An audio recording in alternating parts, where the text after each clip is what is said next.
What does closing government envision in our side? We envision, first of all, a new state, but even if we cannot achieve that, we envision a way much better treatment from our government, ladies and gentlemen. Therefore, an additional forms of mechanism that we will bring forth in today's debate is threefold.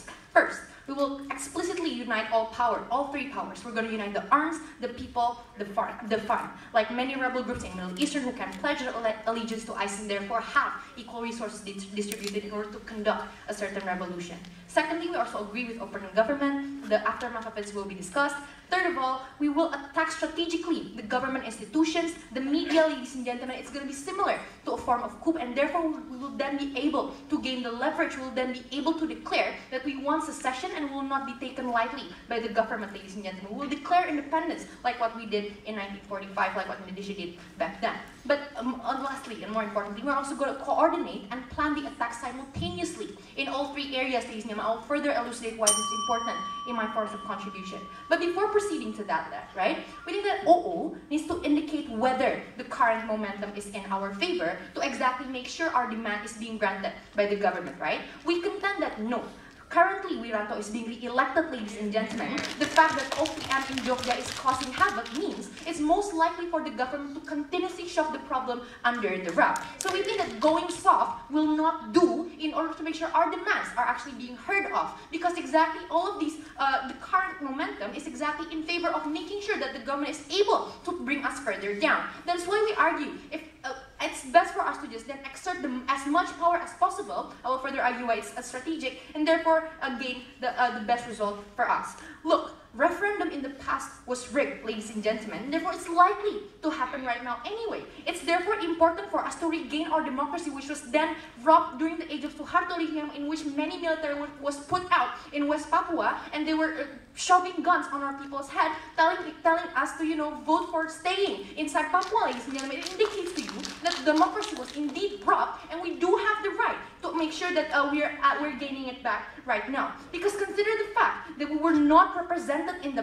past, ladies and gentlemen. Right now, the fact that we do not agree to the constitution and to the legal system and to the authority that is now governing us, we argue, ladies and gentlemen, that we were not represented, and therefore we must be able to become the representatives of our own, ladies and gentlemen. Because the constitution that we reside under currently are created by oppressors. These are even oppressors that's recognized by the international community. Consider the fact that even Wiranto in 2003 was called by UN as, a war criminal, but he never answered the call to come to the trial, ladies and gentlemen, indicating to you that it's exactly the reason why we must regain it back, ladies and gentlemen. And therefore, most importantly, CG will be the one who tells you one of the biggest issue in today's debate, right? I'm going to talk to you about why this is going to work out at the end, ladies and gentlemen. Look, we think that it's going to work out due to two faults of reason. First, we're going to combine our military in 3 different locations, right? Not to mention other areas who also want secession. We think that considering the fact that in the past our attacks were scattered, but never coordinated and never conducted at the same time, we believe that the military will then, have this coordination under their own, ladies and gentlemen, will not be able to counter that massive power coming from us, ladies and gentlemen. They will not be able to see it coming. What does this mean? Secondly, we think that the social capital, therefore, for our success during the coup, as well as after the coup, will be larger. Why? Because we will be seen as a force that's unstoppable, ladies and gentlemen. It's likely for people to want to side with the winning side, ladies and gentlemen. Therefore, you must understand that the characteristic of these Papuan people are actually they're afraid of speaking up, right? Because they don't think that the people who is now representing them, OPM and so on and so forth, has the capacity to actually take back the state back, ladies and gentlemen. Therefore, we contend, if we're actually uniting with all 3 powers, ladies and gentlemen, it will send a very strong perception towards the society that we are going to succeed this time. It's no longer going to be just a poke inside the government system. It's going to be a total revolution, which you as a society actually wanted to begin with. Because the hatred and the sentiment towards the Indonesian government is that dire, ladies and gentlemen. They will most likely be willing to join our cause. Because in the past they were scared, because it's as simple as, demonstrating and the government can just kidnap you and put you in jail, ladies and gentlemen. We think that if they were deterred by that, we argue that our new mechanism will be able to make sure that they're willing to join our cause. Because it's not just that, ladies and gentlemen, not during the time, right? You've seen the example as to why Turkey could fail, right? Because there's no human resources there. But further, we also think that a certain degree of legitimacy needs to be added to the newly found state, ladies and gentlemen, in order for us to be able to make sure Indonesian government will not easily poke us back. And there's also going to be international recognition because people are always and constantly on our side and defending our value and defending the cause of Papua to begin with. Therefore, considering all of this, ladies and gentlemen, no thanks, we argue that then we will be able to truly establish what we want on our own. First, we're going to have a completely clean state. For example, we want a traditional way of life. That's why we hated the presence of Netherlands, Australia, and Indonesia. Secondly, of course, we'll have full control over our resources that's currently extracted, ladies and gentlemen.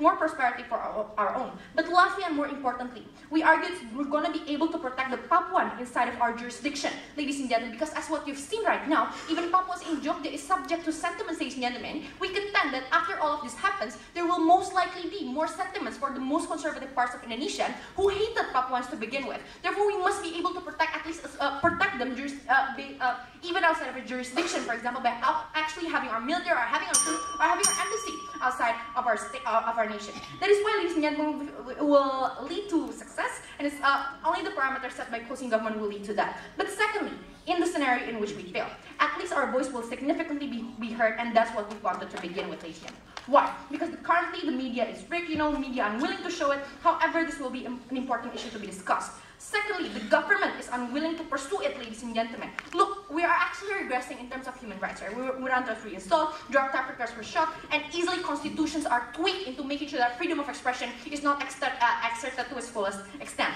That is why we argue, ladies and gentlemen, you must understand that the current demography is actually shifting, right? The progressive parts of Indonesia are actually more willing to speak up. However, we argue that the current progressive part of generation is not yet having the fullest capacity to make sure that the discussion surfaces, ladies and gentlemen, because there is always way for you to shove the agenda down, ladies and gentlemen. But by this, we argue that media will be willing to cover it. The agenda will be put up front. Therefore, the discourse will lead to more tangible effects. For example, talking about decentralization, fair election, or even more budget allocation, which will, at the end of the day, fulfill the basic needs and demands of us as a society who wants the best out of democracy that Indonesia is offering us right now.